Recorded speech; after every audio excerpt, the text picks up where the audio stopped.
Ito ang GMA Regional TV News. Mainit na balita mula sa Luzon, hatid ng GMA Regional TV. Patay ang isang Polish national matapos malunod sa bahagi ng Fantastic Reef sa San Vicente, Palawan. Chris, ano nga lumabas sa investigasyon?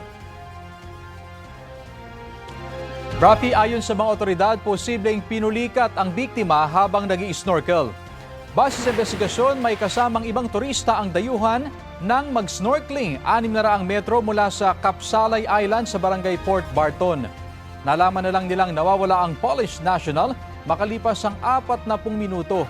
Natagpuan kinabukasan ang bangkay niya sa mababaw na bahagi ng Fantastic Reef. Ayon sa chairman ng Port Barton Marine Park Council, senyales ng pulikat ang nagkulay violet na mga binti ng biktima. Patuloy pa ang investigasyon ng mga otoridad. Nasunog naman ang isang bus sa gilid ng kalsada sa Pulangi, Albay. Kwento ng mga pasahero, bago nasunog ang bus, nakaamoy na sila ng parang nasusunog na goma hanggang sa makarinig sila ng pagsabog habang binabagtas ang barangay Matakon. Wala namang sugatan at nakalabas lahat ng pasahero bago tuluyang lumaki ang apoy.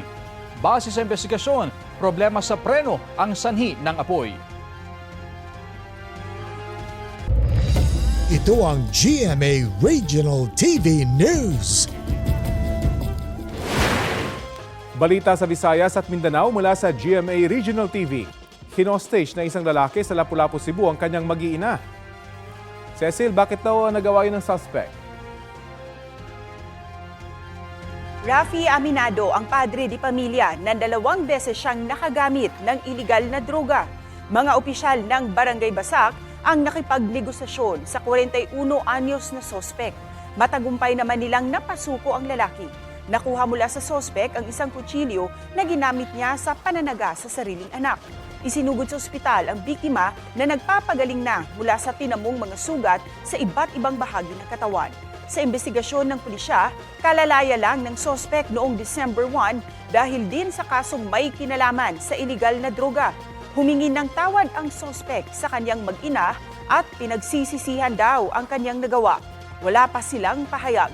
Nahaharap ang sospek sa reklamong attempted parricide at serious illegal detention. Sa Talisay, dito pa rin sa Cebu, nalunod ang isang binatilyo matapos tumalon sa Tinubdan River sa barangay Kandulawan.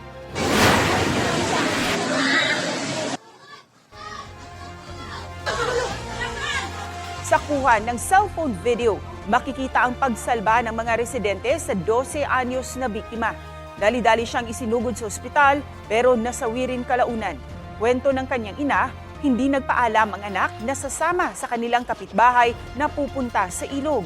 Hindi nila pinapayagan ang biktima na maligo sa dagat, swimming pool o sa ilog dahil hindi siya marunong lumangoy.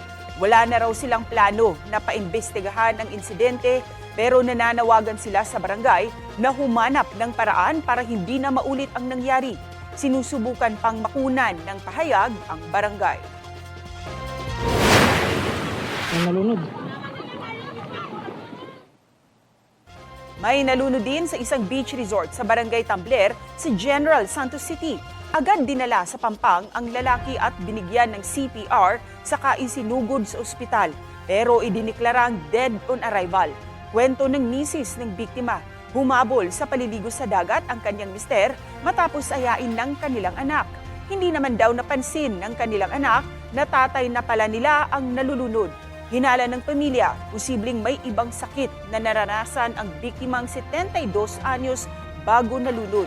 Hindi nagbigay ng pahayag ang pamunuan ng beach resort.